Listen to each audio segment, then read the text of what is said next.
Okay. सो अभी हम चर्चा कर रहे हैं रुक्मिणी जी के बारे में। भगवान कौन है?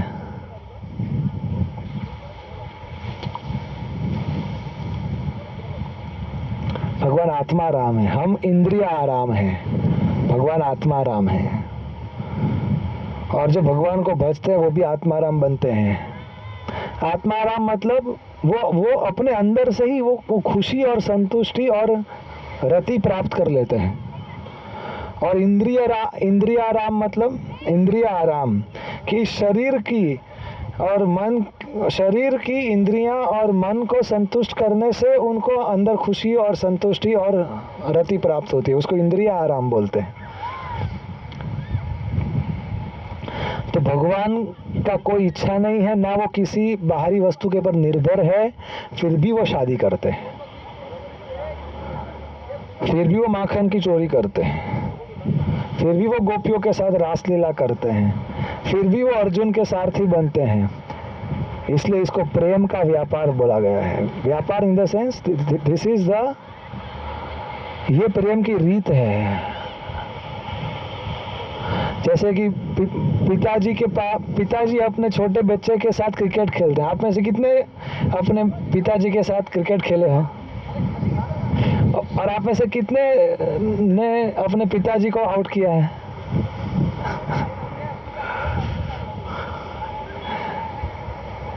तो वो आउट होने का लांछन आपके पिताजी को लगेगा या फिर नहीं लगेगा? क्यों? अरे आपने बॉलिंग किया, अपना सब कुछ लगा के, नहीं होगा, क्योंकि वो प्रेम से आउट हुए। तो भगवान हर कर्म करते हैं केवल अपने भक्तों के प्रेम के अधीन होकर। तो कुछ आत्माओं की इच्छा होती है कि हम भगवान की पत्नी बने, इसलिए फिर भगवान उनके पति के रूप में उनकी सेवा करते हैं। हालांकि वो परे हैं, वो मुक्त हैं। भगवान केवल प्रेम से जाने जाते हैं, केवल प्रेम से जीते जाते हैं। तो रुक्मिणी जी के अंदर इच्छा हुई कि मैं तो होंगी तो मैं कृष्ण की होंगी। एक पिक्चर आया था, जब मैं पिक्चर देखता था, इश्क़-ज़ादे, देखा क्या? इश्क आज़ाद है, इश्क़-ज़ादे, अगर होंगी तो उसी की होंगी। ठीक है, इस पिक्चर में। फिर नेक्स्ट पिक्चर में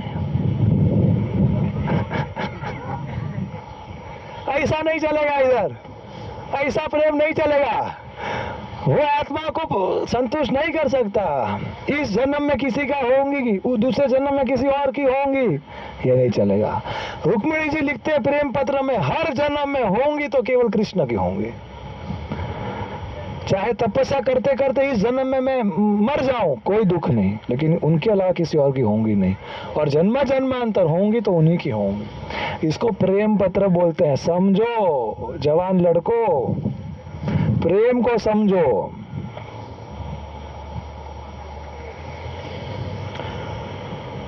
तो रुक्मिणी जी जब छोटी थी, रुक्मिणी जी के पिताजी का नाम भीष्मक, राजा, राज्य का नाम विदर्भ।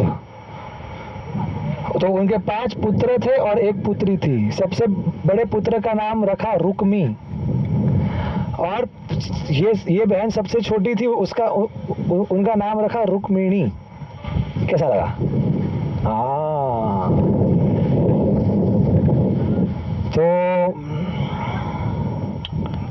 तो पहले के जो राजा होते थे वो ये सब जिंदगी के सत्य के बारे में जानते थे, तो उनके दरबार में साधु संतों का आना जाना रहता था। और राजा भीष्मक इतने पवित्र राजा थे, इतने धार्मिक थे कि उनके सभा में नारद मुनि आया करते थे।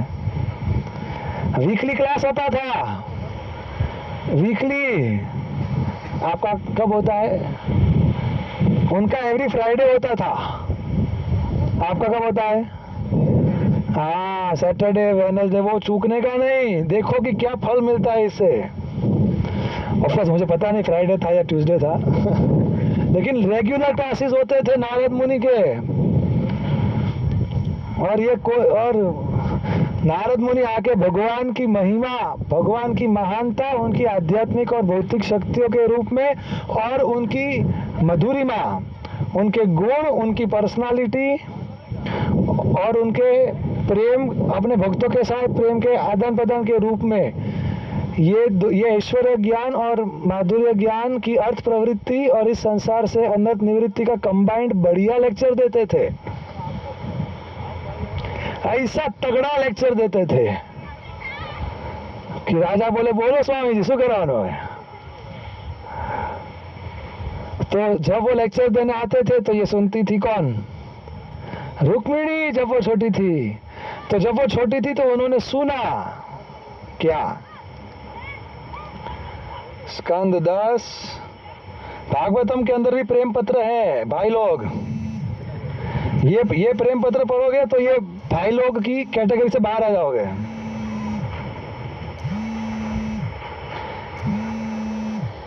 टेन 52-37 बाद में देखना, अगर है तो देख सकते हैं। लेकिन श्री रुक्मिणी उवाच, ठीक है चलो मैं आपको शेयर करता हूँ, आपके व्हाट्सएप ग्रुप में शेयर करूं।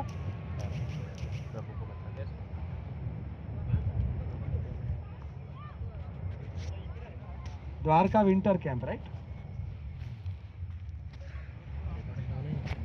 देखिए मैंने शेयर किया अभी 10:52-37 नंबर का श्लोक। ये रुक्मिणी जी का प्रेम पत्र है। क्या सौभाग्य है हमारा। आपने बहुत सारे प्रेम पत्र पढ़े होंगे और सुने होंगे। ये सुनने, पढ़ने, जानने के बाद आप बोलोगे वो तो लोहा था, ये तो सोना है, वो तो छलावा था। यही तो वास्तविक प्रेम है, क्योंकि तुम ही हो। फिर वो नहीं सुनोगे, ये सुनोगे फिर। पहली नजर में कैसा जादू कर दिया, कैसा किया कि 6 महीने में उतर भी गया। ये सब जाल में मत, झोल में मत पड़िए भैया, वरना हमको याद करोगे। तो आप ये बाकी के जो श्लोक है 38, 39, 40, 41, 42, 43, ये इन सब का केवल श्लोक डाल दीजिए ग्रुप में, तब तक मैं श्लोक समझाता हूँ। तो ये रुक्मिणी जी का प्रेम पत्र का पहला शब्द क्या है? देखो, फर्स्ट वर्ड श्रुत्वा गुणान भुवन सुंदर शृण्वताम ते। सुना है आपके बारे में, देखा नहीं अभी तक। क्या पहली नजर में जादू किया? देखा नहीं अभी तक। ये असली जादू है। सुना तत्श्रु मयि आसक्त मना पार्थ योगम युंजन मदाश्रय असंशयम समग्रम माम यथा ज्ञास्यसि तत्श्रृणु। हे अर्जुन सुनो, जिससे तुम मुझसे आसक्त होगे। सुनने का, भक्ति में सुनने का, देखने का मोह नहीं रखने का, सुनने का। रुक्मिणी देवी ने सुना किससे? प्रभुपाद से। हमने प्रभुपाद से सुना। प्रभुपाद अभी के नारद मुनि है। हरि बोल, श्रील प्रभुपाद की। सुना नारद मुनि से, लेक्चर सुना। क्या? श्रुत्वा गुणा, आपके गुणों के बारे में सुना कि आपके पिताजी नंद बाबा बाहर कहीं पे जा रहे थे और उनके चप्पल अंदर पड़े थे, तो आप कैसे अपने सिर के ऊपर उनके चप्पल लेते लेते आए बाहर और उनके चरणों के पास रख दिया। कौन सा ऐसा बेटा है कि जब अपने पिताजी बाहर जा रहे तो उनका चप्पल अपने सिर पे लेके आएगा बाहर? कोई है ऐसा? पिक्चर में भी नहीं देखा होगा ऐसा। ये सब कामुक लोगों को कल्पना भी नहीं है कि किसे प्रेम कहते हैं। सुना है आपके गुणों के बारे में कि आप अर्जुन के सारथी बन गए, ड्राइवर बन गए, कि आप वही हो कि जो माता यशोदा की गोद में समा भी जाते हो, लेकिन जब वो माता यशोदा आपके मुख में देखती है तो पूरा ब्रह्मांड दिखता है। सुना है आपके बारे में। आप आत्माराम हो, आपको किसी वस्तु की जरूरत नहीं है, आपको भूख लगती नहीं है, फिर भी आप माखन चुरा के खाते हो। सुना है आपके बारे में। सुना है हमने कि जब आपने कंस को मार दिया तो वृंदावन से जो सखा आए थे उनको विश्वास नहीं हुआ कि क्या सचमुच यही वो कृष्ण है। तो आपके एक सखा आए, सुदामा, द्वारका वाले नहीं, वृंदावन वाले, श्रीदाम या सुदाम, ये दोनों में से कोई एक आए और उसी ऑडियंस के बीच में आए और बोले कि अरे ये असली कृष्ण नहीं है, कुछ मेरे को चीटिंग लग रहा है, मैं इसके साथ मल्लयुद्ध करूंगा और अगर ये मुझसे हारेगा तो ये वो कृष्ण है, क्योंकि मैं उसी कृष्ण को जानता हूं कि जो मुझसे हारता है। इसमें कहां से ऐसी शक्ति आई कि ये इन सबको मारे। और कृष्ण के साथ उसी मैदान में मल्लयुद्ध किया और कृष्ण को मुक्का मार के गिरा दिया और कृष्ण की छाती के ऊपर पैर रख के उन्होंने घोषणा किया, ठीक है अब मैं कन्विंस्ड हूं, अब मैं सर्टिफिकेट देता हूं, यही वो कृष्ण है। सुना है आपके बारे में, तो आपके गुणों के बारे में सुना है और भुवन सुंदर, आपकी सुंदरता के बारे में सुना है।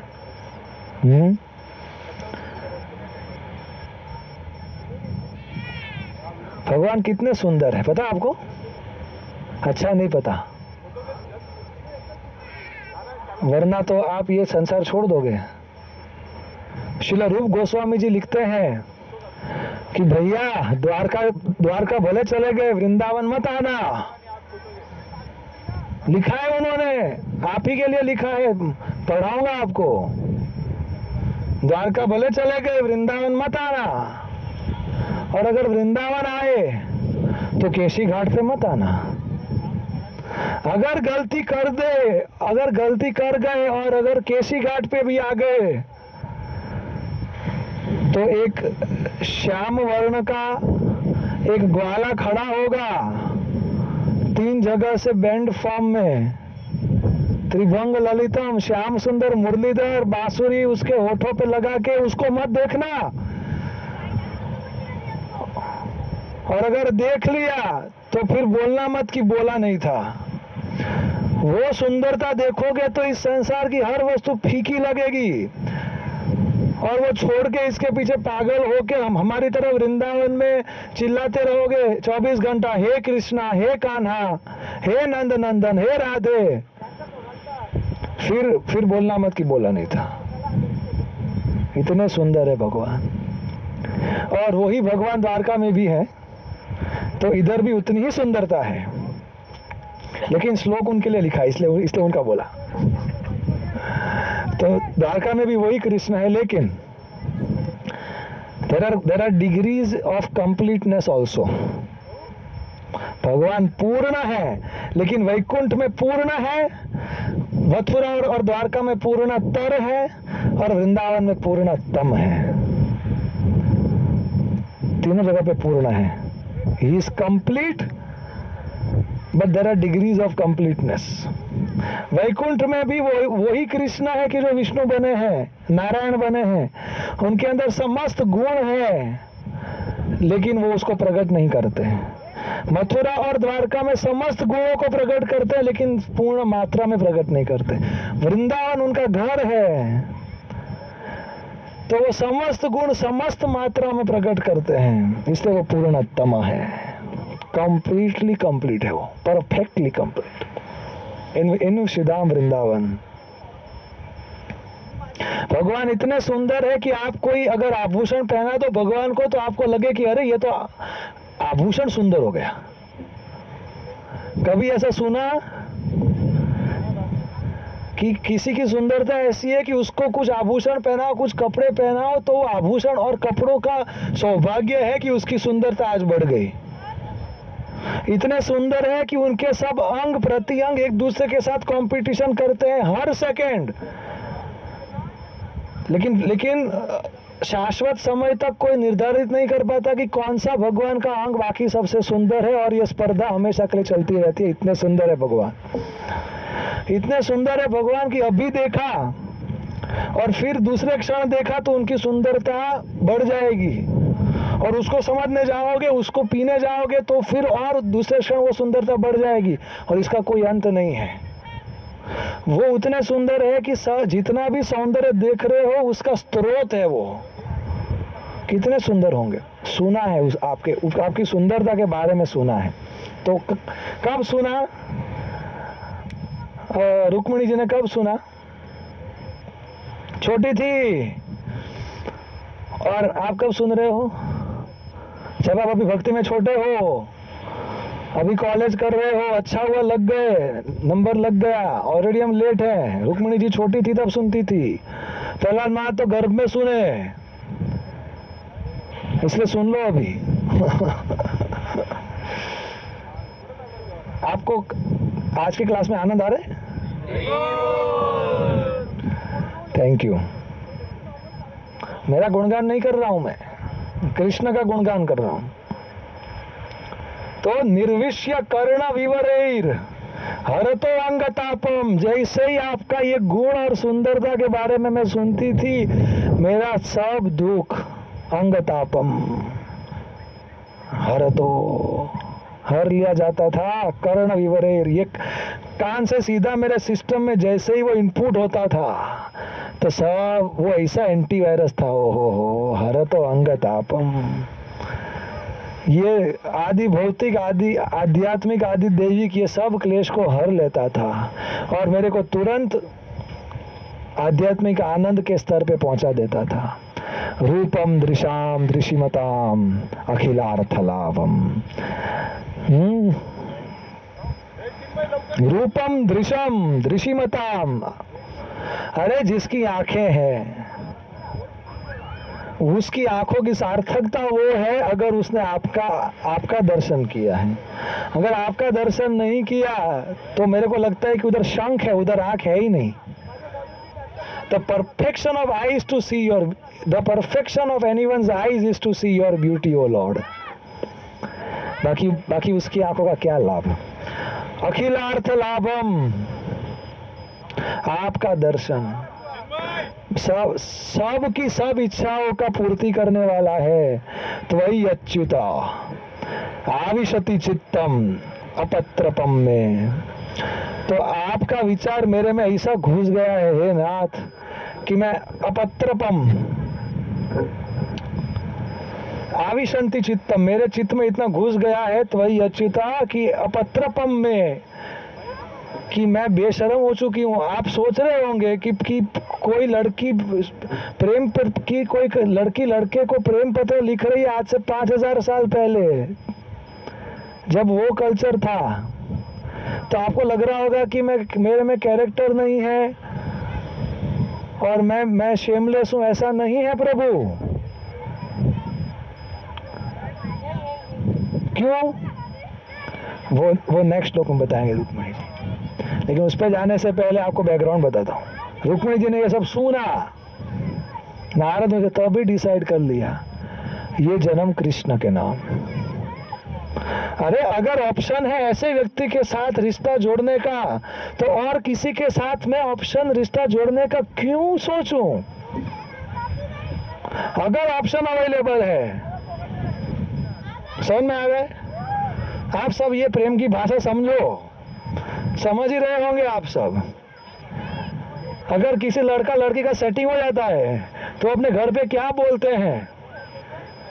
एनी मैरिज, समझी रहो तुम्हें, बाकी जती रहीस, कोई नहीं। अगर वो ऑप्शन में है तो और कौन? तो कृष्ण के सामने कौन सा ऑप्शन खड़ा रह सकता है? बोलो। खड़ा क्या, सो भी नहीं सकता कृष्ण के सामने। है सुंदरता इनफाइनाइट, पैसा इनफाइनाइट, ख्याति इनफाइनाइट, बुद्धि इनफाइनाइट, शक्ति इनफाइनाइट, वैराग्य इनफाइनाइट। बोलो कोई है? कोई है कंपटीशन? असम ऊर्ध्वा, कौन सा वो श्लोक?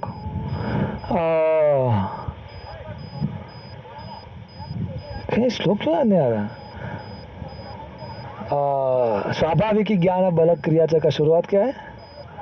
न तस्य कार्यम करणम च लभ्यते, न तस्य समा अभिधीय दृक्ष्यते, समथिंग। फिर परास्य शक्ति विविधैव श्रूयते स्वाभाविकी ज्ञान बल क्रिया च। हे नाथ, न तस्य कार्यम करना च लभ्यते न तस्य सम अभिधीय दृश्यते। आपके सम कोई नहीं है, आपके ऊपर को तो भूल जाओ।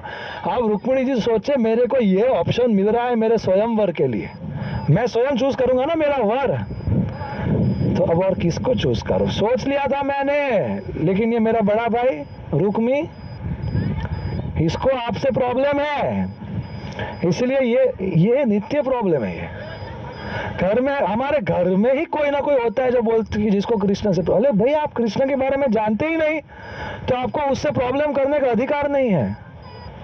अगर आप भी जानोगे तो आप भी हमारी तरह पागल हो जाओगे। सच बात है।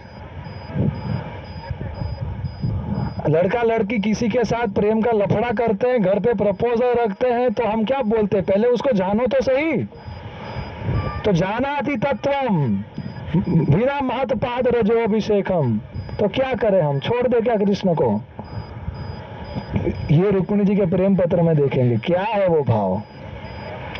तो रुक्मिणी ने तो, अरे राजा भीष्मक तो भगत थे, नारद मुनि का संग किया, सत्संग किया था, माता पिता तैयार, पूरी प्रजा तैयार, लेकिन ये बड़ा भाई नालायक, कृष्ण नहीं, कौन? शिशुपाल। बोलो ले शू जोड़ते हैं ना मैं, अरे पैसा बोले नहीं पाए और शौर्यवान है, वीरता बहुत शक्ति। हाँ तो हमारा कृष्ण ओछा छे हैं? मूर्ख तू, अरे तुम भी कृष्ण के ही हो, भुलक्कड़, लेकिन तुम मेरे को उलझाओ मत। तो रुक्मिणी जी कन्विंस, लेकिन छोटी थी ना, तो उन्होंने अपने पिताजी को बोला, लेकिन पिताजी भी अपने बड़े नहीं, कभी कभी वो बेटा ऐसा होता है ना, बाप की भी नहीं सुनता। ये सब पहले से प्रॉब्लम है ये सब लेकिन इसलिए पछताएगा वो बेटा। अगर पिता भगत है तो उसका मानना चाहिए, अगर वो भगत नहीं है तो परम पिता का मानना चाहिए। तो और परम पिता को भी बोलना चाहिए कि हम दोनों साथ में पिता को बोलना चाहिए कि हम दोनों परम पिता की बात मानते हैं। तो लेकिन तो कोई कुछ बोल नहीं पाया, और कंकोत्री छप गया, एफएम पे आने लगा, फ्रंट पेज पे आया न्यूज़पेपर के, वो सब 10 days to go ये सब शुरू हो गया उसमें क्या वो Rukmini ji pre wedding shoot के लिए तैयार नहीं थी, इसके साथ थोड़ी मैं कुछ दिखूंगी भी नहीं इसके साथ में। तो रुक्मिणी जी बोले, oh now it's a serious business, होंगी तो कृष्ण की, वरना आत्महत्या कर लूंगी, शादी के पहले दिन आत्महत्या कर लूंगी, लेकिन मैं कृष्ण की हूं, उसके अलावा कोई मेरे को छू नहीं सकता। तब रुक्मिणी जी ने सोचा क्या करूं, तब ये प्रेम पत्र लिखा कि मेरा प्रेम पत्र पढ़कर तुम नाराज ना होना, कि तुम मेरी जिंदगी हो, कि तुम मेरी बंदगी हो। ये वाला गाना रुक्मिणी जी गा सकते हैं, वो शुद्ध प्रेम है वो। तो ये प्रेम पत्र लिखा, और अब भेजना था तो किसको भेजेंगे? किसी नंग को आप नहीं बना सकते हैं, सो क्या उसको वचलियो बीडियट, बीच वाला किसको बनाएंगे? किसी नंग को रखेंगे तो वो भी बीच में पड़ेगा और क्या पता पहुंचेगा कि नहीं पहुंचेगा, वो बोलेगा किसी और को पहुंचा देगा। तो इसलिए किसी ब्राह्मण को चुना, शुद्ध ब्राह्मण को, ईमानदार ब्राह्मण को बोला लेके जाओ, जल्दी पहुंचाओ, द्वारका बहुत दिन नहीं है, और जिस दिन पहुंचाओगे तो कुछ दिन लगेंगे पहुंचने में। विदर्भ कहाँ है? मध्य प्रदेश में है शायद, उधर से द्वारका, तो कुछ दिनों में पहुंचोगे, घोड़े पे जाओ हे ब्राह्मण। और लेकिन कृष्ण को बोलना पड़ेगा कि तुरंत दूसरे दिन निकलना पड़ेगा, है पता नहीं आप कब पहुंचोगे, और अगर आप या कृष्ण नहीं आए तो मैं अपनी जान छोड़ दूंगी। ये ब्राह्मण ने सुना, ब्राह्मण ने आशीर्वाद दिया, नहीं चिंता मत करो, अगर तुम किसी चीज को पूरी अपने शिद्दत से चाहो तो पूरी कायनात तुम्हें उसे मिलाने में जुड़ जाती है। ऐसा नहीं होता, और ऐसा होता भी है। दिस इज अचिंत्य भेदाभेद तत्व by Chaitanya Mahaprabhu which is perfection of knowledge. हर वस्तु होता भी है और नहीं भी। माया में नहीं होता, कृष्ण में होता है। अगर आप माया चाहोगे पूरी शिद्दत से तो ठेंगा मिलने वाला है, और अगर कृष्ण को चाहोगे पूरी शिद्दत से तो पूरी माया लग जाएगी आपकी परीक्षा के बाद आपको कृष्ण से जुटाने के लिए, कृष्ण से मिलाने के लिए। ब्राह्मण ने आशीर्वाद दिया और निकल पड़े ब्राह्मण द्वारका। और पहले कैसा होता था कि ब्राह्मण का कोई सिक्योरिटी चेक नहीं है, एयरपोर्ट पे भी नहीं, कहीं नहीं, सीधा एंट्री, सीधा प्राइम मिनिस्टर के बेडरूम तक जा सकता था ब्राह्मण। तो सीधा अंदर, ब्राह्मण तो सीधा दरबार में। और कृष्ण को बोला थोड़ा पर्सनल बात है, तो कृष्ण तो इसलिए तो कृष्ण वो रण छोड़ के आए थे।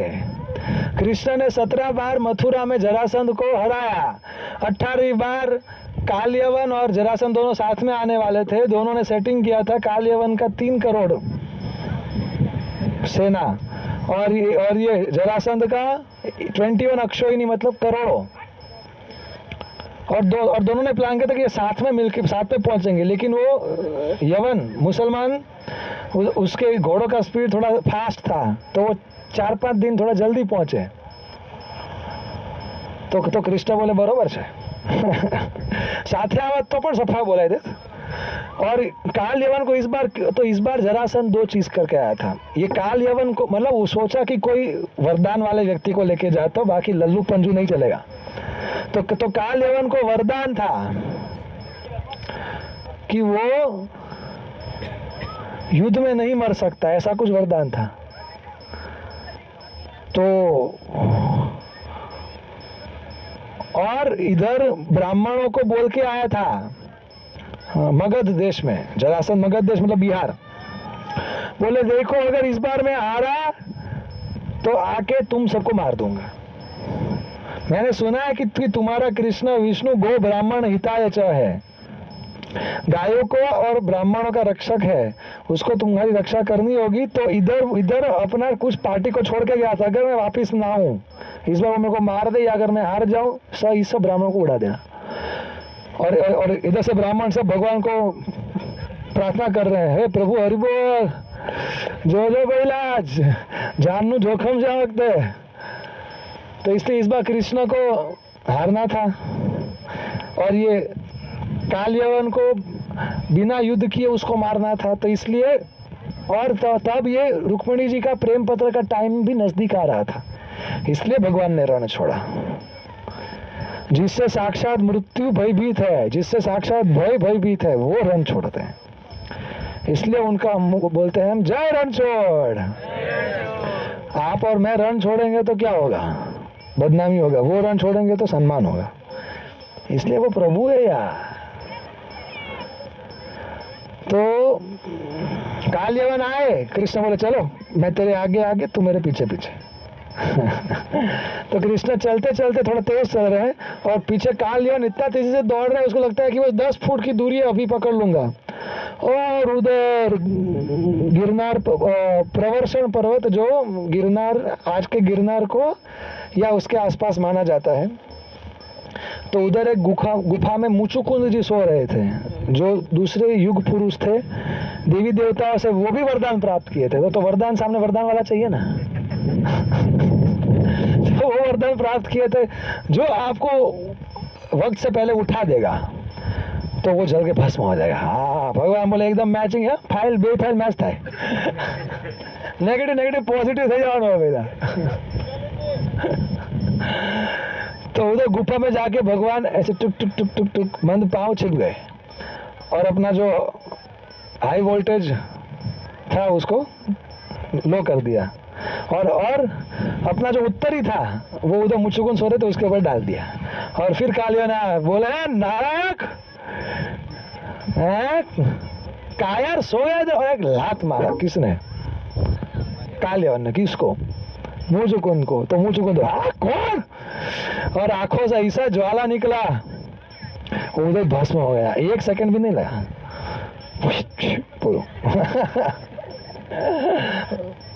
वरदान का शक्ति है ना ये। और फिर कृष्ण बाहर निकलते हैं चतुर्भुज रूप में, क्योंकि मुचुकुंद जी भी भक्त थे और वो चतुर्भुज रूप में भगवान की भक्ति करते थे। तो दर्शन दिया, प्रेम का आदान प्रदान किया। भगवान बोले हाँ ये आया तो। मुचुकुंद बोले अच्छा अच्छा समझ गया प्रभु जी।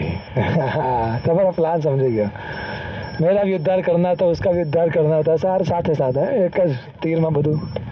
थैंक यू प्रभु। और फिर दोनों का पेट में प्रेम का आदान प्रदान हुआ। फिर वही मुचुकुंद जी बाद में गुजरात के अंदर नरसिंह मेहता बने। मुचुकुंद जी ने बोला चलो भगवत धाम चले। कृष्ण बोले एक जन्म લઈ લે ને, આ બધા ગુજરાતી અને ખાસ કરીને આ બધા અમદાવાદના છોકરાઓ માટે કંઈક શીખવાડીને જજે કે ભક્તિ કોને કહેવાય।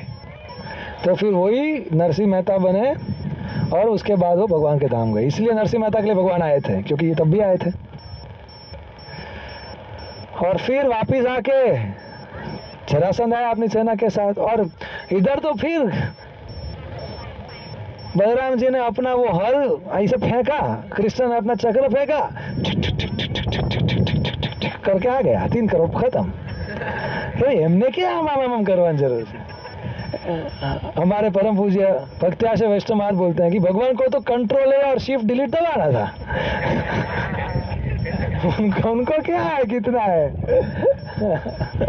तो और फिर ये जरासंध आया तो देखा, अरे सोचो कि करोड़ों लोगों का कहीं पे सिर पड़ा, हाथ पड़ा पे, और इधर बीच में 2 सुंदर बालक खड़े, कृष्ण बलराम बोले आए।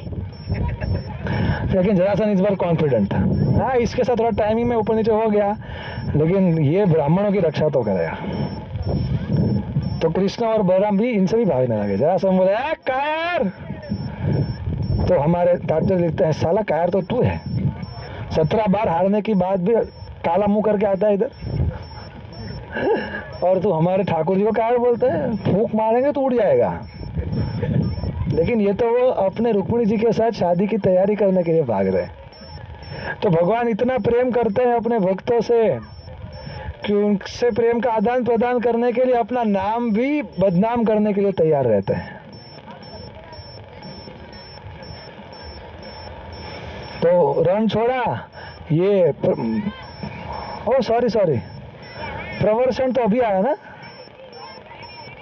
वो जो गुफा था वो मथुरा के नजदीक कोई जगह था, उधर गए थे। और ये प्रवर्षण, ये जो गिरनार है, वो अभी जरासंध के पीछे भागते भागते आए, तब आए थे। सॉरी गलती हुआ। तो वो मुचुकुंद जी का गुफा कहाँ पे है,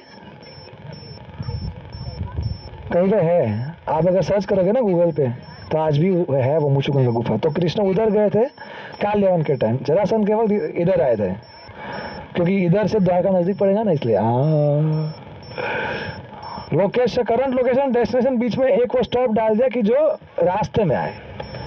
तो प्रवर्षण गिरनार रास्ते में आता था, चढ़ गए। जरासंध बोले पूरे पहाड़ को आग लगा दो, लेकिन फिर उधर से कृष्ण बलराम कूदे और थोड़ा चले, समुद्र में तैरते तैरते द्वारका पहुंच गए। और उनको पता था कि ये टाइम नजदीक है। और फिर ये आए ब्राह्मण, ये पत्र लेके। कृष्ण बोले हूँ तो। अब जब ब्राह्मण आए तो कृष्ण ने कैसे स्वागत किया ब्राह्मण का, और क्या बात। जैसे देवी देवता जब भगवान का स्वागत करते हैं और पूजा करते हैं, उस तरीके से कृष्ण ने ब्राह्मण का स्वागत और पूजा किया। तो इस तरीके से गृहस्थों को, साधुओं का स्वागत करना चाहिए अपने घर में।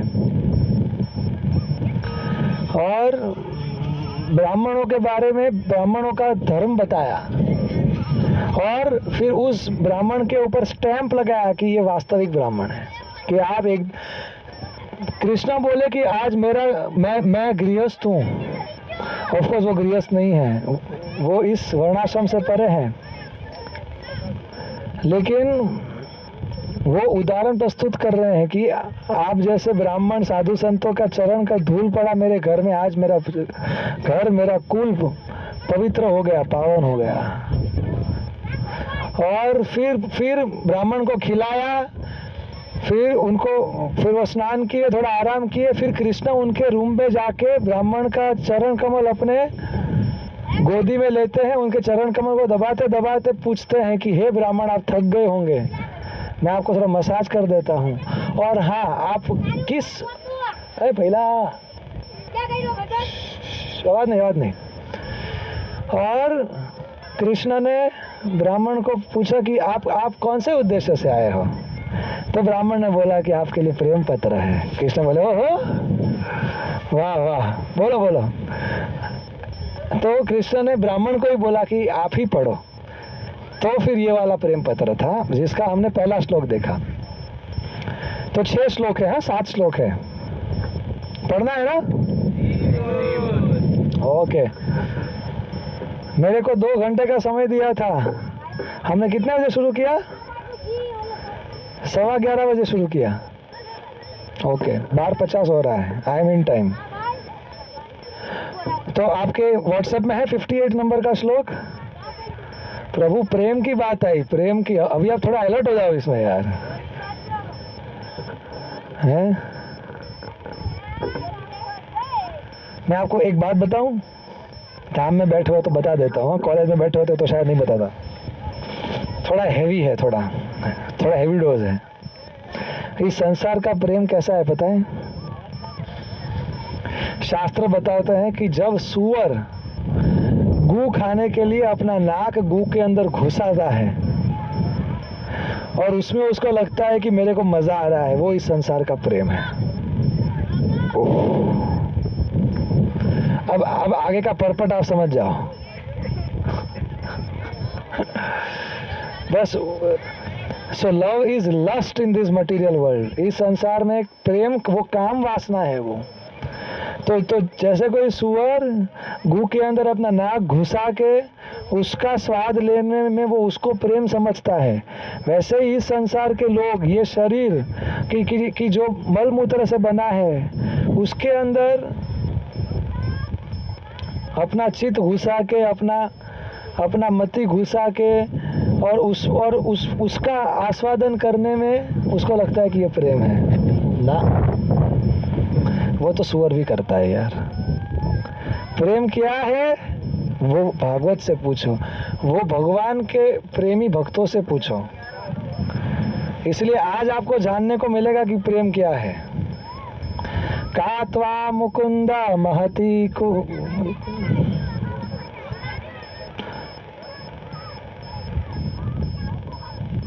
कात्वा मुकुंद महती कुलशील रूप विद्या वयो द्रविण धाम भीरात्म तुल्यम धीरापतिम कुलवान वृणीत कन्या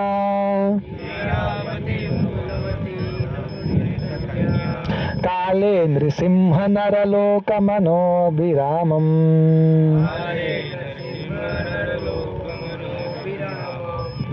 कात्वा, ऐसा कौन होगा हे मुकुंदा,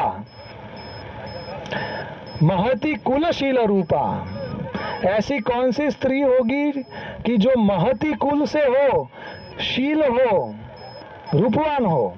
हम बोलते ना सुशीला, तो शील मतलब चरित्रवान, कुल अच्छे कुल से, और महती मतलब धनवान घर की। तो ऐसी कौन सी स्त्री होगी हे मुकुंद, चाहे धनवान खानदान से हो, कुलवती हो, या तो सुशील हो, या तो हाँ सुशील हो,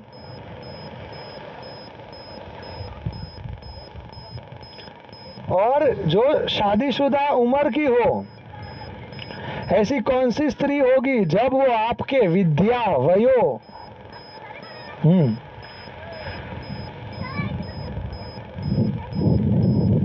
कि जब वो आपके बारे में, आपकी विद्या,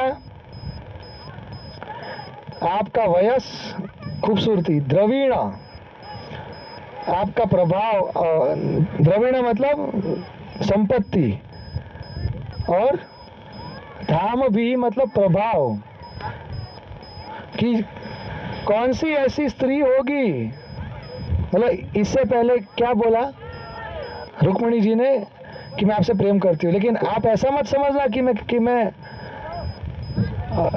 बेशरम हूँ, क्या करूँ, अरे मेरे अलावा कोई भी स्त्री हो कि जो आपके कुल के बारे में, चरित्र के बारे में, खूबसूरती के बारे में, ज्ञान के बारे में, संपत्ति के बारे में, प्रभाव के बारे में अगर कोई जानेगी तो कौन सी ऐसी कुलवती, सुशील और मैरिजेबल और शादीशुदा वयस उम्र की, अच्छे कुल की कौन सी ऐसी लड़की होगी कि जो आपको अपने पति के रूप में चयन किए बिना ना रह पाए।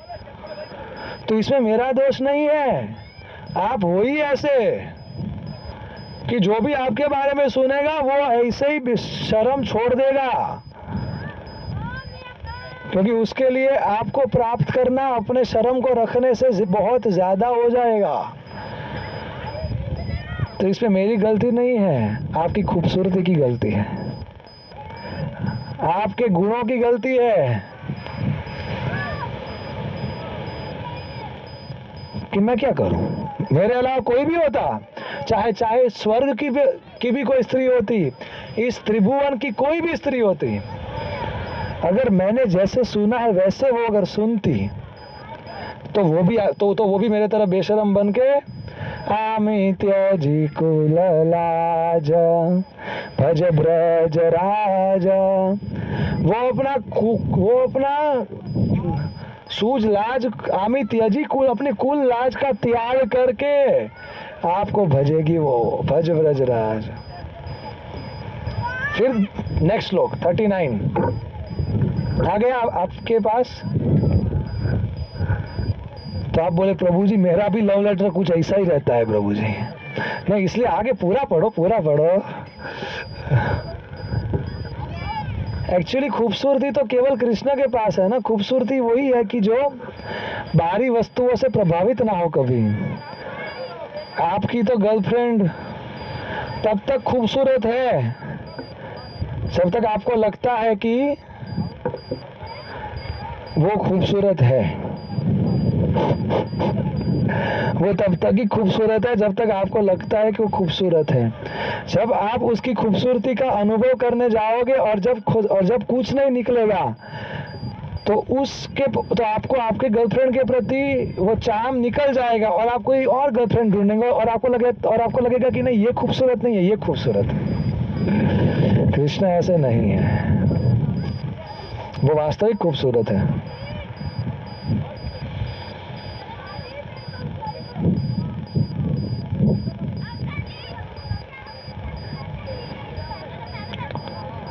तन्मे भवान खलु वृतः पतिरंगजायाम आत्मार्पितश्च भवतोऽत्र विधो विधेहि महावीरभागम् अभिमर्शतु चेद्याराद गोमायुवन् मृगपतेर्बलिमम्बुजाक्ष।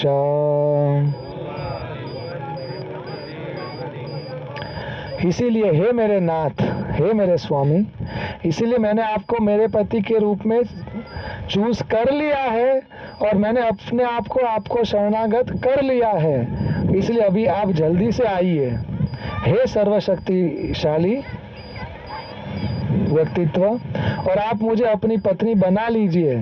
हे कमल नयन भगवान, ये शिशुपाल को आपका संपत्ति स्पर्श करने मत दीजिए। जैसे कि जंगल में कोई अगर शेर का शिकार अगर कोई शियार आके ले ले तो कैसा लगेगा। नृसिंह भगवान को शेर बोला और शिशुपाल को क्या बोला, शियार। Very nice. तो इधर शरणागति है प्रेम में, मैंने आपको मेरे पति के रूप में स्वीकार कर लिया है तो कृष्ण हमारे सबके पति है, सात्वताम पति। पति मतलब स्वामी, मालिक। शरणागति मतलब क्या? अगर प्रेम में शरणागति नहीं तो वो प्रेम नहीं। शरणागति मतलब 6 चीजें। हमेशा ऐसा मानना कि मैं कभी इसके योग्य हो ही नहीं सकता या हो ही नहीं सकती, इसको दीनता बोलते हैं। क्या? दीनता। आजकल लोग क्या बोलते हैं? तुम मेरे लायक नहीं हो, निकले थी तने मारी वैल्यू न थी, तू पछताइस। इधर ऐसा नहीं है, ध्यान से देखो, आगे आएगा कि अगर आप मेरे को स्वीकार नहीं करते हो तो मतलब मेरे में कुछ गलती है, बाकी आपकी गलती तो हो ही नहीं सकती। ये इसको दीनता बोलते हैं। दूसरा, मेरा जो भी है और मैं खुद, मैं सब कुछ आपका हमेशा के लिए हो गया हूं या हो गई हूं। अब मेरा सब कुछ आपका है, केवल एक ही चीज मेरा है, वो आप हो। इसलिए हमेशा के लिए मेरे और आपके बीच कुछ नहीं आ सकता, क्योंकि मैं आपके अलावा किसी वस्तु को मैं अपना मानती ही नहीं। वाह, क्या क्या कोई मरे आ गया यहाँ, नोआ मरे यार, मरा तो અહીંયા બેઠો હોત यार।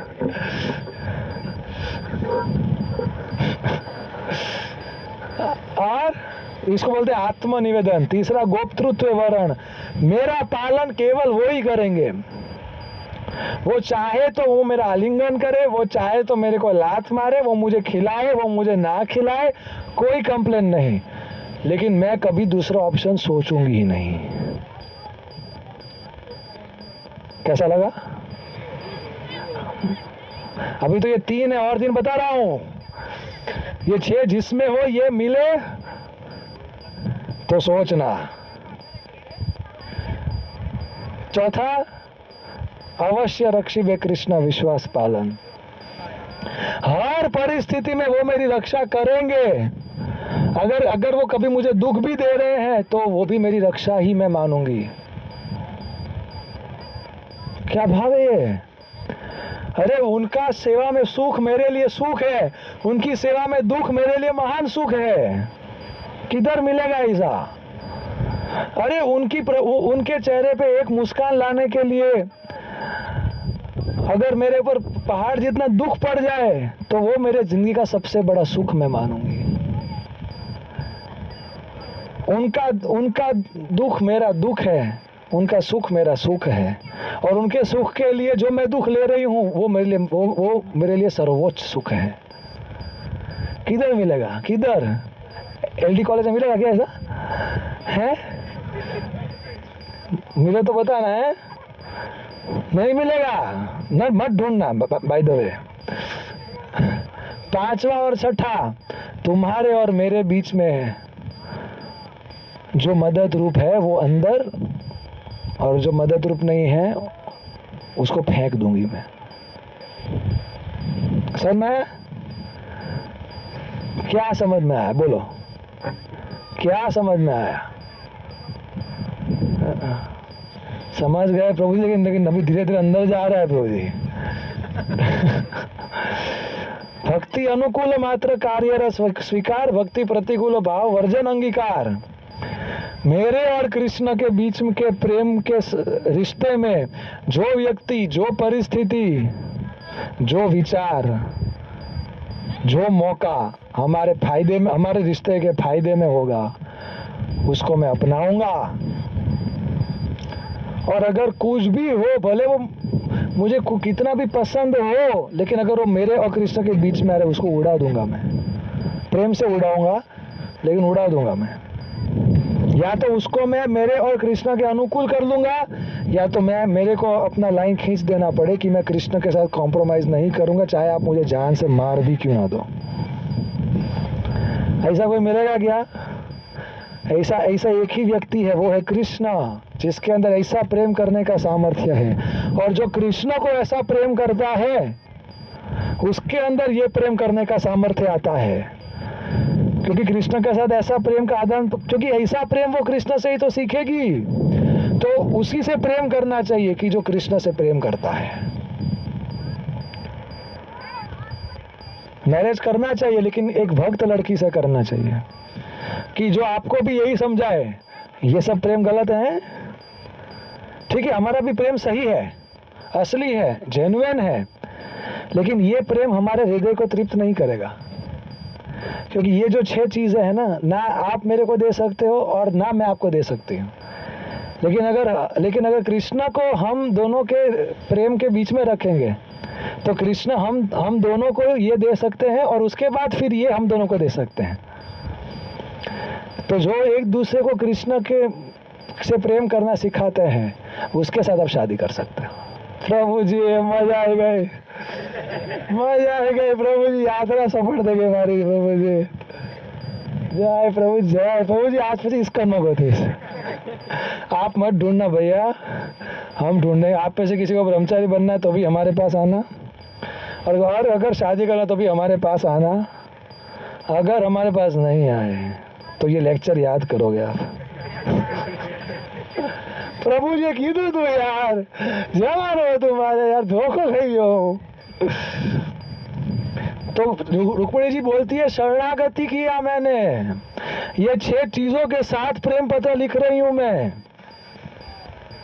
इसलिए हे स्वामी अभी तो आ जाओ। अब नेक्स्ट श्लोका पढ़ना है क्या?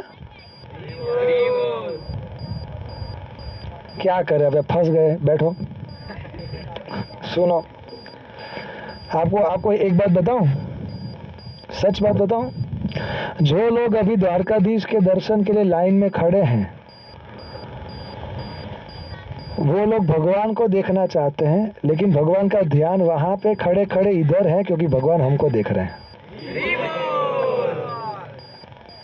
इतने में आप समझ जाइए कि अगर आपको कष्ट भी हो रहा है तो ये ऐसा कष्ट है कि जिसमें भगवान हमारा दर्शन करना चाहेंगे। ना हम तिष्ठामि वैकुंठे, मैं वैकुंठ में नहीं हूँ, मैं किसी योगी के हृदय में नहीं हूँ, मैं वहां पे हूँ जहाँ पे भक्त मेरी प्रेममय कथा और प्रेममय कीर्तन कर रहा है, मैं उधर हूँ। तो क्या भगवान वैकुंठ में नहीं है? कहने का अर्थ है, this is a rhetorical statement कि that I am accessible to all those on की मृत्यु लोक में अगर कोई मेरा नाम और कथा का कीर्तन करेगा तो उनके लिए मैं उतना ही एक्सेसिबल हूँ जितना मैं इधर वैकुंठ वासियों के लिए हूँ। इसलिए ध्यान से सुनो, मेरे को पता है कि आपका लेवल आ रहा है धीरे धीरे, तो मैं 10 मिनट में मैं इसको संपन्न करूँगा। तो 10 मिनट अपना बेस्ट दे दो प्रभु।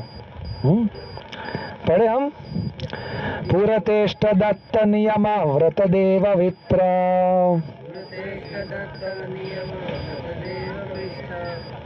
गुर्वर्चनादिभिरलम भगवान परेशः, आराधितो यदि गदाग्रज एत्यपाणिम्, गृह्णातु मेन दम घोष सुतादयोन्ये। हे नाथ, मैं जानती हूँ कि मैं आपके लायक नहीं हूँ। आप सोच रहे होंगे कि मैंने क्यों ट्राई किया। अरे इसको भी बोलो 10 मिनट यार। तो लेकिन मैंने जब से माइक का दूसरा डाल के देख लो। अच्छा हाँ, इसका तो है, इसका रहने दो। हरे कृष्णा। रुक्मिणी जी बताती है कि बचपन से ही मैंने तय कर लिया था कि मेरे को आप चाहिए। तो मैंने बचपन से ही क्या किया, नियम पालन किए, व्रत किया। क्या क्या किया? पूर्त, इष्ट, दत्त, नियम, व्रत। मैंने पुण्य किया, अच्छे काम किए, इष्ट यज्ञ किए, दत्त दान दिया, नियम बहुत सारे भक्ति के नीति नियम का पालन किया, व्रत किए, देवताओं का भी पूजा आपकी प्राप्ति के लिए किया, विप्र मतलब ब्राह्मणों का सेवा किया, गुरु का सेवा किया, और ऐसा अनेक कितनी सारी चीजें किया। लेकिन हे नाथ, अगर आपको लगता है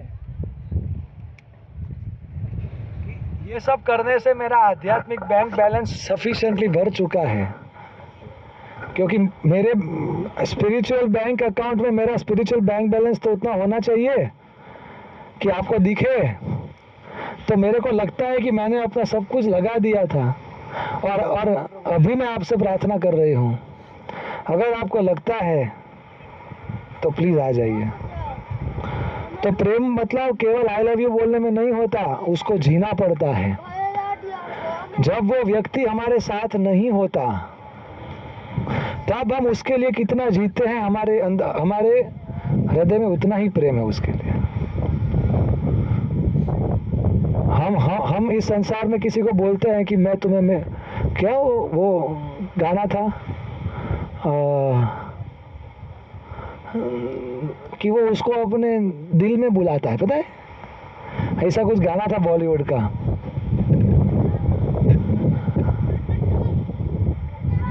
चलो अच्छा याद नहीं आ रहा है, भाई इसको याद नहीं करना चाहिए कि तुम मेरे दिल में आ जाओ, ऐसा।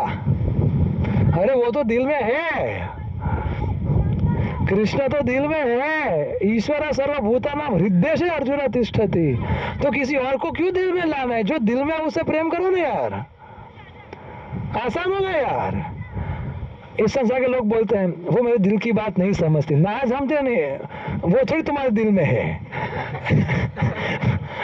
भगवान दिल में है, तो भगवान बात समझ रहे, तू नालायक भगवान की बात नहीं समझ रहा। तो तुम्हें भगवान के दिल में झांक के देखना पड़ेगा, इसलिए कथा सुनना पड़ेगा जो भगवान के दिल को जानते हैं।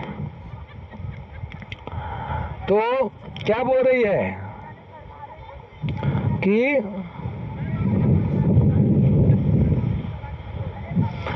आपको याद करते करते, आपको प्राप्त करते करते जितना कुछ किया वो आपको तो पता होगा हे नाथ। तो अगर आपको लगता है कि मैं आपसे सफिशिएंटली प्रेम करती हूँ, सफिशिएंटली साधना किया है आपको साध्य रखते हुए, तो अभी आप मेरे प्रेम के पत्र को, प्रेम के प्रपोजल को स्वीकार कीजिए। ऐसा नहीं होता कि जब वो व्यक्ति सामने होता है तब आई लव यू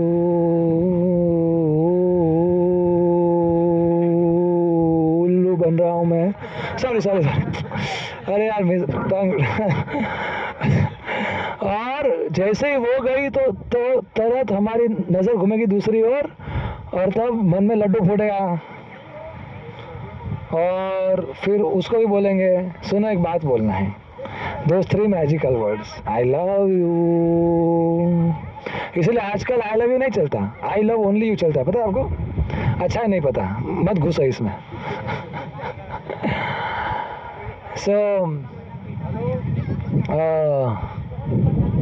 प्रेम मतलब युगायितम निमेषेण चक्षुषा परावृषायितम शून्यायितम जगत सर्वम गोविंद विरहेण में। जब वो साथ में हो तो उसको खोने के डर में, मतलब उसके साथ के आनंद के साथ साथ उसके कुछ देर के बाद उसको खोने का दुख, ये दोनों साथ में हृदय में रहता है। और जब वो साथ में नहीं होता तो पूरा शून्य, तो पूरा जगत शून्य दिखता है।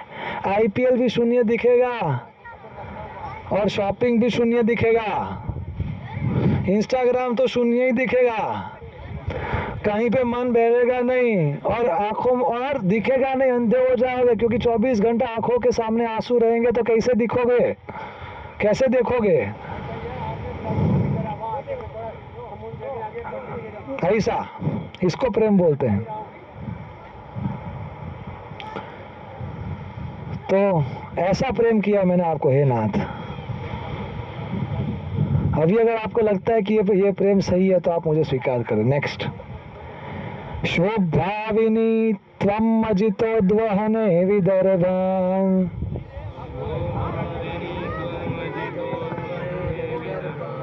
गुप्ता समेत्य पृतनापतिभिः परितः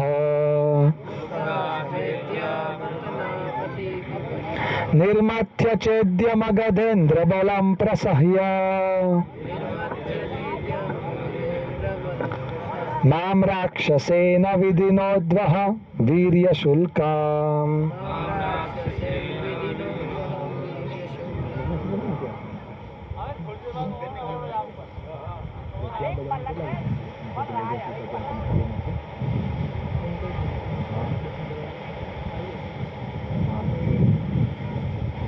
बात करो बाकी यहाँ लेट ना करें। हे अजीता, कल मेरी शादी है। सुप्रेम पत्र है, उठाओ ने। कल मेरी शादी है हे नाथ। क्या लिख रहे हैं? ओ अनकॉन्करेबल वन, इसके लिए कौन सा शब्द है? अजीता, हे अजीत, कल मेरी शादी है। इसलिए यही प्रेम पत्र है, और ये प्रेम पत्र केवल अजीत को लिखा जाता है, और क्योंकि अजीत केवल कृष्ण है इसलिए प्रेम केवल कृष्ण से हो सकता है। Hence proved A is equal to B, B is equal to C, therefore A is equal to C. Krishna ही ऐसे व्यक्तित्व है कि जो हमारे हृदय में इस स्तर का प्रेम ला सकते हैं। किसी और का ऐसा व्यक्तित्व है ही नहीं कि ऐसा प्रेम हमारे हृदय में ला सके। तो इसलिए ऐसा प्रेम पत्र हम कृष्ण को ही लिख सकते हैं, क्योंकि सचमुच कृष्ण हृदय में है। तो प्रेम मतलब क्या? मुझे हर जगह पे वही दिखता है। भगवान बोले गीता के 6 अध्याय में 6.30 and 31 कि जो मेरे को सब जगह पे देखता है और जो हर वस्तु को मेरे में देखता है वो हमेशा मेरे में रहता है और मैं भी हमेशा उसमें रहता हूँ। कैसा लगा? ये प्रेम है ये। अब जो सब जगह पे है उसको देखना नहीं मेरे को, और जो केवल 50-60 साल के लिए आया है एंड देन ही और she will be finally finished forever, उसको मेरे को हर जगह पे देखना है और उसको मेरे को प्रेम का लेबल देना है। ये माया है। आपको विदर्भ में आ जाने का बिना देखे हुए मैं आपको स्ट्रेटेजी बता रही हूँ, और पूरी सेना को लेके मत आना, अपने कुछ मेन लोगों को लेके आना और मेरे को उठाने का है। आपको मेरे से आपको शादी करना है राक्षस स्टाइल में, ऐसा लिखा है इसमें। देखो, माम राक्षसेन विधि नोद्वह वीर्य शुल्कम, राक्षस विधि से मेरा शादी करना है। मतलब ये हम नहीं कर सकते बाय द वे, लेकिन जो क्षत्रिय लोग होते हैं उनको ये राक्षस विधि अलाउड है। क्या? उठा लो, इशकजादे उठाओ। तो मेरे को उठा लेना भगवान, हे नाथ। सोचने वाली बात है। परिवार के लोगों ने दूसरी जगह पे शादी तय की है और ये घर छोड़ने के लिए तैयार हैं। सुन मारे, हमारे तो घर वाले बोलेंगे नहीं, प्याज लहसुन खाना ही पड़ेगा तेरे को। तो हम हमारे घर वालों के अज्ञान को प्रेम से देखते हैं, गुस्सा नहीं करते, दया करते हैं कि काश इनको भी मेरी तरह कृष्ण के भक्तों का संग मिला होता। तो आज ये भी समझ पाते हैं। और फिर हम 3 महीना 6 महीना थोड़ा हम एडजस्ट हम करते हैं और उनको समझाने का प्रयास करते हैं। हाँ, हमसे नहीं समझते तो इस्कॉन लाते हैं, भक्तों से संग करवाते हैं, अलग अलग कथाकारों की शॉर्ट क्लिप्स भेजते हैं व्हाट्सएप पे, और एटलीस्ट उनसे इतना परमिशन मांगते हैं कि आप खाओ लेकिन आप मेरे को परमिशन दो। लेकिन अगर वो बोले माला छोड़ दो, ये छोड़ दो, वो छोड़ दो, तो फिर क्या ऐसा प्रेम पत्र लिख पाएंगे हम? समझो, प्रेम इज एक्सक्लूसिव। कृष्णा के साथ प्रेम मतलब 100% प्रेम, और जो मेरे को कृष्णा को 100% प्रेम में मदद कर रहा है उससे मैं 100% प्रेम करूंगा। So if we love Krishna and if we love Krishna's children, that is complete love.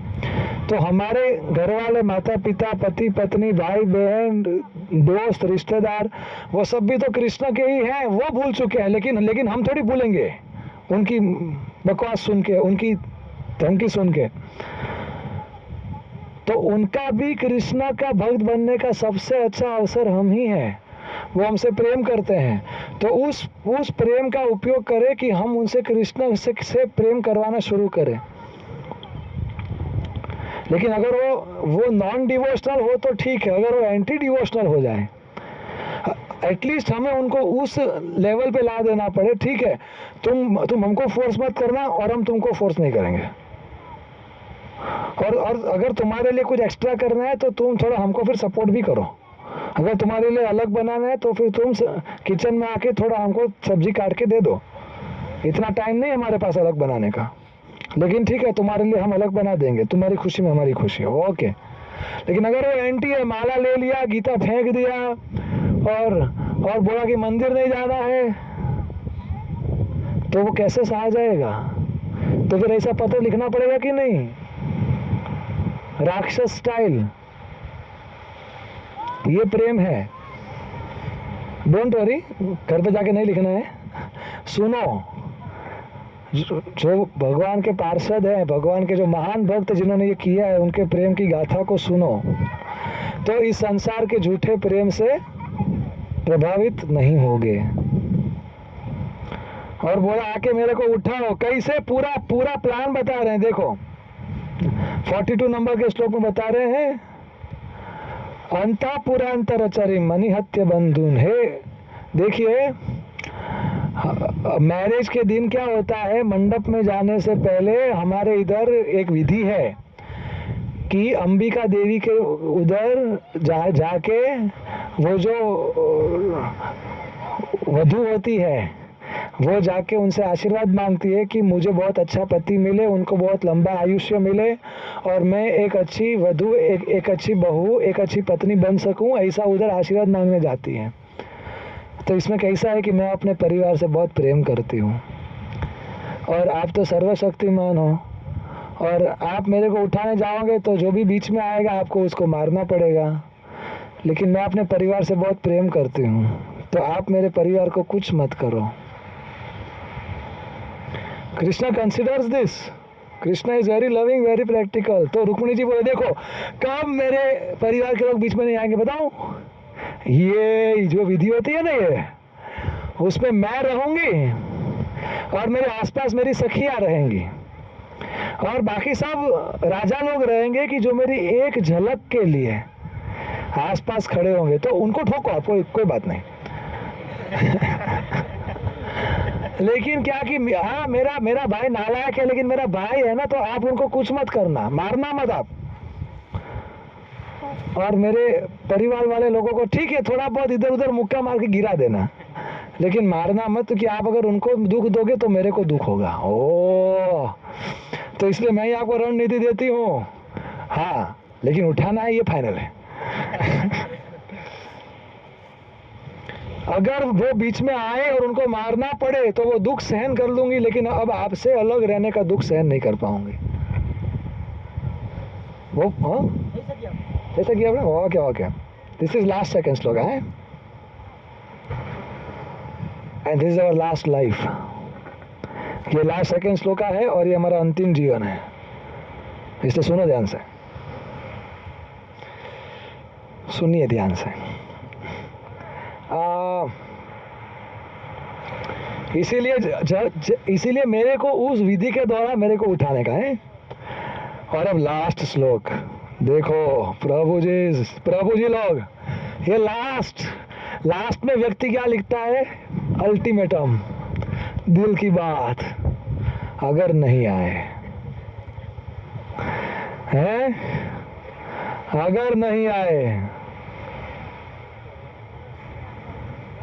क्योंकि मेरे को पता है कि शिव जी भी आपकी कृपा के लिए तत्पर रहते हैं। आप बहुत टाइम के बाद आए थे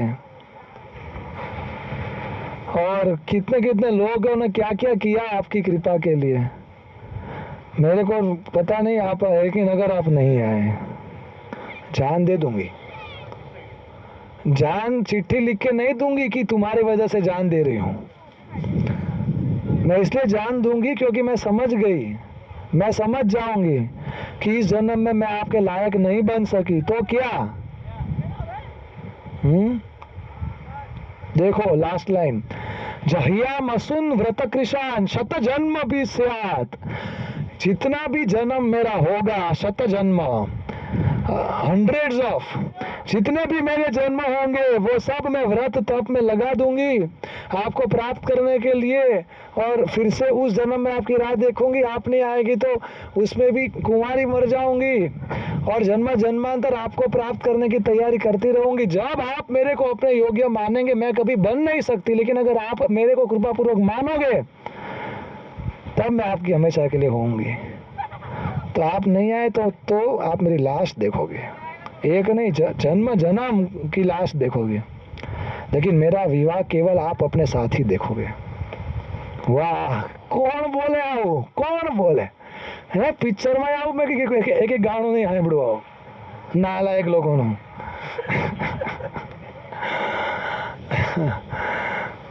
अब ये पड़ा कृष्ण बोला हरि बोल, गाड़ी काट, गाड़ी काट, जैगवार काटो, जैगवार फास्ट दो ऊपर से। तो उन्होंने ब्राह्मण का हाथ पकड़ लिया, बोला अरे हूँ राह जोऊं छू। ब्राह्मण की आंखें चमकी, प्रभु आप राह देखते हो? अरे जो मेरे को ऐसा प्रेम करता है, अरे इनके लिए नहीं, अरे इनका बात नहीं मानूंगा तो किसका मानूंगा यार, मेरे को कोई काम है नहीं, यही तो काम है मेरा, प्रेम का आदान प्रदान।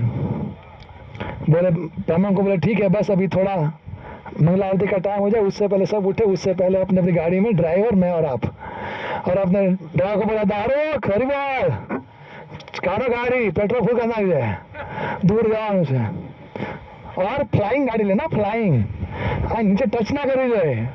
बाकी बाकी कैसे क्या बोला, कल शादी है, रात को पढ़ रहे हैं, अब इधर द्वारका से उधर मध्य प्रदेश पहुंचना है, कैसे पहुंचेंगे? तो उड़ के जाना पड़ेगा। तो ऐसी गाड़ी की जो उड़े, दारुक बोले यस सर, है अंदर गैरेज में ऐसे।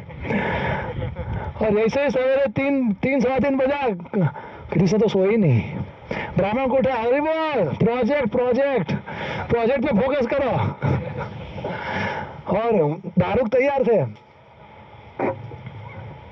तो किसी को बता बगैर अकेले निकले कृष्णा ब्राह्मण को लेके।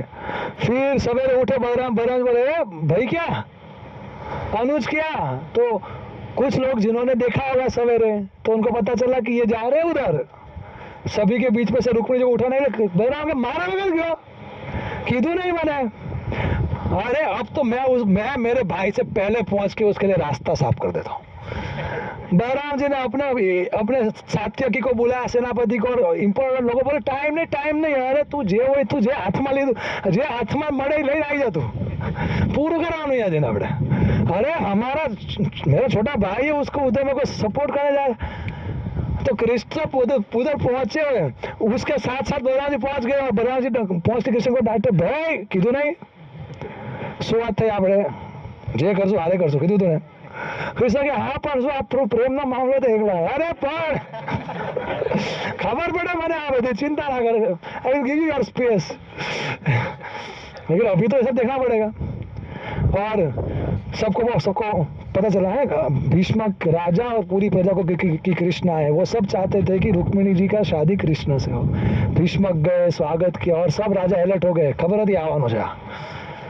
और ये कुछ कर से कहीं अपलक्षण कर से, जो लोग आसुरी लोग हैं वो लोग नहीं समझ पाते हैं, तो वो कृष्ण को रोकने का प्रयास किया। तो बोले कि अब देखो ऐसा फाइट देंगे ना, जोजे भाई आम ना आई जाए, गड़ा में ना आई जाए।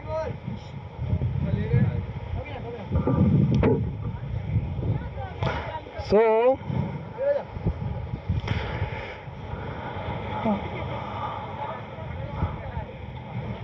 तो सबको उधर एकोमोडेशन दिया गेस्ट हाउस में, सबको बोला कि पहले आप स्नान कर लो, थोड़ा रेस्ट कर लो। तो कृष्ण को तो पहले से वो मैच फिक्सिंग था, कब छक्का लगाना है, कौन से स्लॉट में, वो पहले से मैच फिक्सिंग था। इसलिए कृष्ण बोले ओके साफ फ्रेश होके थोड़ा बहुत प्रसाद खा के आए, और वो घड़ी आई, और इधर तो रुक्मिणी जी राह देख रही है, ब्राह्मण का रो रही है। बोले कि तैयारी करो आपने, बोले ना हजी टाइम છે। और फिर उनका ये लेफ्ट जांग और लेफ्ट आंख और लेफ्ट हाथ फड़कने लगा और फिर वो ब्राह्मण एंट्री किया। ब्राह्मण बोले આવી ગયા છે, આવી ગયા છે। रुक्मिणी बोला अरे तुम्हें आई गया मतलब ये आई गया છે।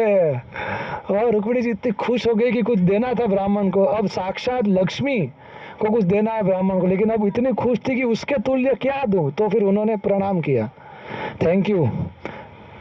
और अब तो रुक्मिणी जी इस विधि के लिए बाहर निकली तो अब एकदम तैयार होकर निकली। कैसी लग रही थी रुक्मिणी जी, इतनी सुंदर। लेकिन जो नालायक लोग होते हैं वो भगवान की पत्नी को काम वासना से देखते हैं। जो भक्त होते हैं वो भगवान की पत्नी को गुरु के भाव में देखते हैं कि इनको बेस्ट पता है कि कैसे भगवान को प्रसन्न किया जाए, तो मैं इनसे भक्ति सीखूं और इन दोनों को कैसे मैं और करीब लाऊं।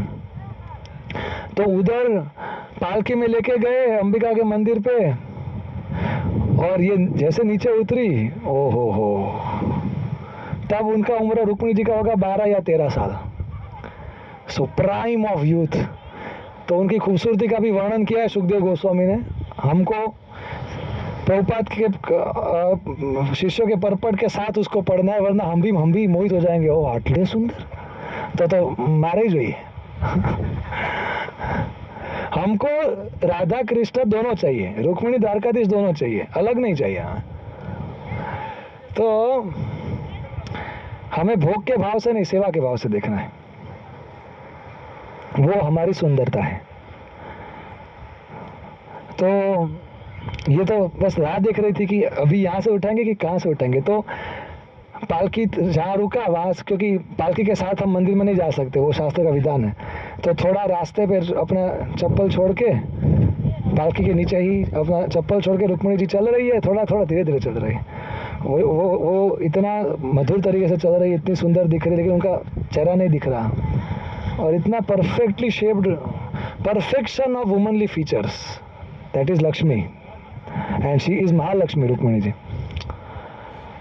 और फिर लेकिन वो अंदर पहुंच गई और अंदर जाके अंबिका जी को प्रार्थना कर रही है, कृष्ण मैंने उठाई ले ना, आप देख लेना है, मेरे को कृष्ण का और कोई नहीं चाहिए। जैसे ये प्रार्थना किया तो वह अंबिका देवी का हार गिरा और पुजारी ने वो हार लेके वहाँ उनकी सखी को दिया और सखी ने रुक्मिणी जी को पहना दिया। और पुजारी ने बोला तुमने जो प्रार्थना किया है वो देवी बोल रही है कि वो पूरा होगा। और फिर रुक्मिणी देवी थोड़े मंदिर से बाहर आई और कुछ पगथिया, कुछ हाँ स्टेयर्स, वो नीचे उतरी और सब उतर गई। अब सामने पालकी दिख रही है, बोले ये फिक्सिंग थी तू यहाँ देखा तो क्या? हाँ, लेकिन अब देखने के लिए देखना पड़ेगा। तो अपना ऐसे पल्लू उठाया और इसे एक आंख से ऐसे देखा, ओ हो गया बड़ा। जो सब राजा इधर हाथी के ऊपर थे, घोड़े के ऊपर थे, जो सिपाही खड़े थे, तो एक रुक्मिणी जी का खूबसूरती का एक झलक देखने से सब आउट, सब बेहोश। इतनी खूबसूरती कभी देखी ही नहीं।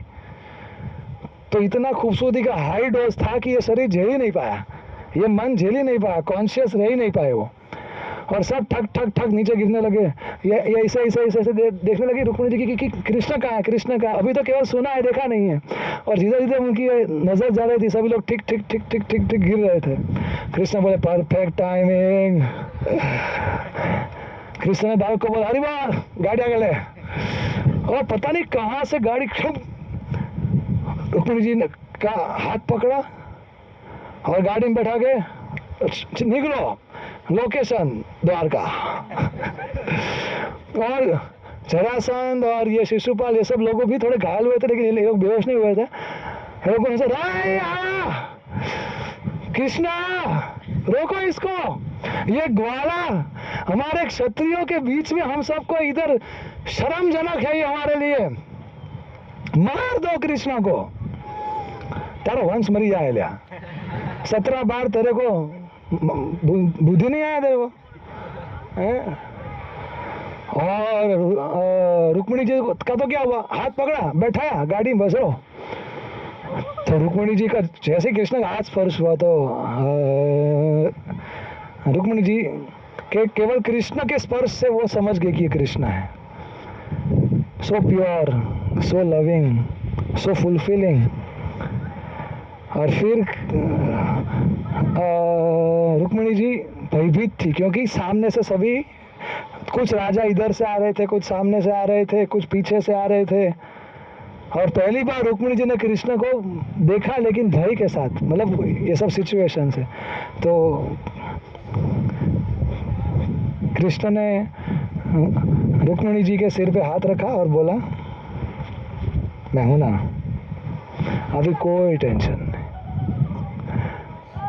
तो रुक्मिणी जी को बोलना था कि देखो मैंने वो प्रेमवत में लिखा था कि मारा पर्यावरण ने मारता नहीं, लेकिन वो बोले नहीं। लेकिन कृष्ण समझ गए कि ये क्यों भयभीत है। तो कृष्ण ने आंखों से इशारा किया कि चिंता मत करो,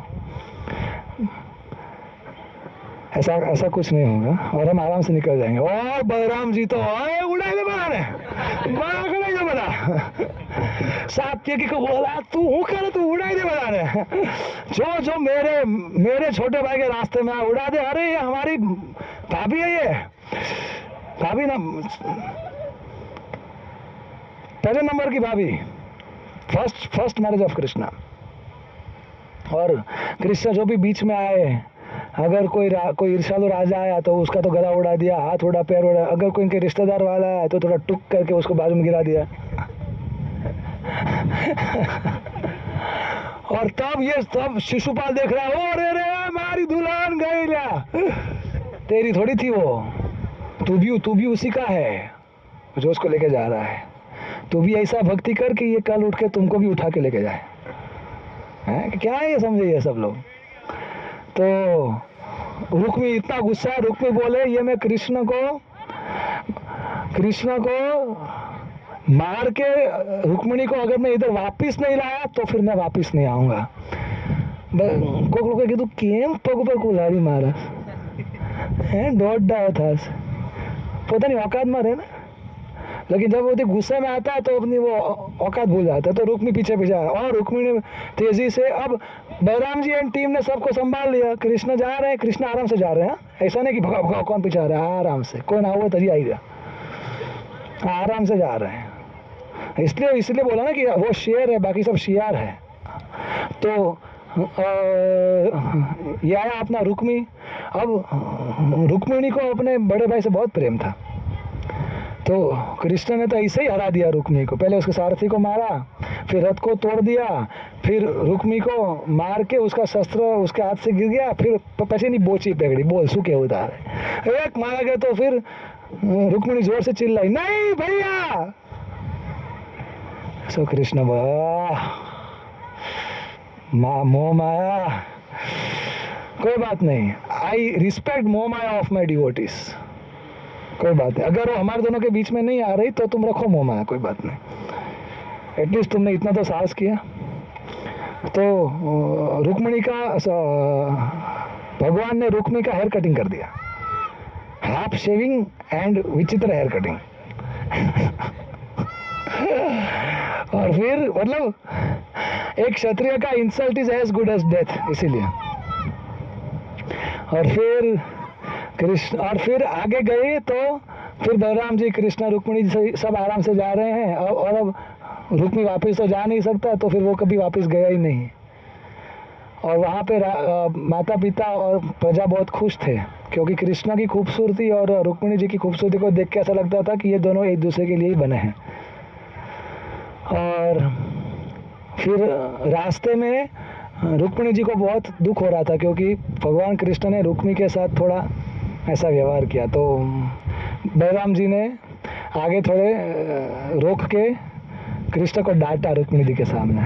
खावाना જ પડતી આ નહીં કરવાનું, આવું શીખવાડ્યું આપણને આપણે ખાનદાનમાં, આવી મજાક કરવાનું નહીં। कृष्ण के सॉरी भाई, भूल થઈ गई, हवेથી ध्यान रखे, ताकि उनको अच्छा लगे रुक्मिणी जी को। फिर बलराम जी ने रुक्मिणी जी को दिव्य ज्ञान दिया कि हम ये शरीर नहीं, हम आत्मा है। जितना हम अपने शरीर की पहचान करते उतना हम इस संसार की परिस्थितियों से अपने आसक्त होते, उतना सुख दुख लगता है। बाकी तुम कौन हो? तुम इसी की हो, और तुम्हारा आध्यात्मिक जगत में तुम रुक्मिणी हो, वही तुम इधर हो। तो ये सब मोह माया छोड़ो और अपने आध्यात्मिक बुद्धि से इस सुख दुख में सम रहो। So then Rukmini ji was pacified. और फिर कृष्ण और रुक्मिणी कहाँ पहुँचते हैं? बेट द्वारका, जहाँ पे हम जाएंगे परसों। अरे वो उधर उनका पहला विवाह होता है भव्य तरीके से। सो इस तरीके से हमें रुक्मिणी जी से सीखना चाहिए कि श्रवण करने से भगवान के प्रति शुद्ध प्रेम कैसे विकसित करें, और ये जो शरणागति के 6 लक्षण हैं उसके साथ हम भगवान को प्रेम करें, और हम ये समझे कि हम भगवान के हैं और हम भगवान के लिए हैं, और वही अपने हैं कि जो ऐसा मानते हैं कि हम भगवान के हैं और हम भगवान के लिए हैं। ऐसे ज़िंदगी जिएंगे तो हमारे मृत्यु के वक्त भगवान भी अपना रथ लेके आएंगे और हमको इस संसार से उठा लेंगे और अपने धाम में वापस लेके जाएंगे हमेशा हमेशा के लिए। श्री रुक्मिणी द्वारकाधीश भगवान की, श्रील प्रभुपाद की, आप सब की गौर प्रेमानंद।